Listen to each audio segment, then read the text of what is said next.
இந்தியாவினுடைய 99.9% முஸ்லிம்கள் உங்கள் சட்டத்தை ஏற்கவில்லை, வீதிக்கு வந்திருக்கிறோம்.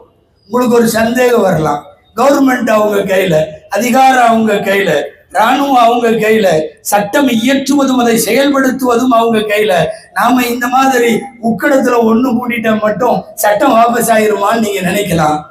தொடர்ந்து போராடினால் அடிக்க அடிக்க அம்மியும் நகரும், அமித்ஷாவும் நகருவார், நடக்க முடியும். அதாவது தொடர் போராட்டத்தில் வெற்றி கிடைக்கும் என்று இந்த நாட்டில் நம்மை புரிய வைத்தவர்கள் ஹரியானாவுடைய, பஞ்சாபினுடைய விவசாயிகள்.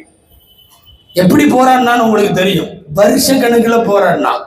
நம்மள மாதிரி டிப்டாப்பா வரல. குழந்தை குட்டியெல்லாம் கூட்டிட்டு வந்துட்டான், மனைவியெல்லாம் கூட்டிட்டு வந்துட்டான், டிராக்டர் ஓட்டிட்டு வந்துட்டான், மாடெல்லாம் கூட்டிட்டு வந்துட்டான்.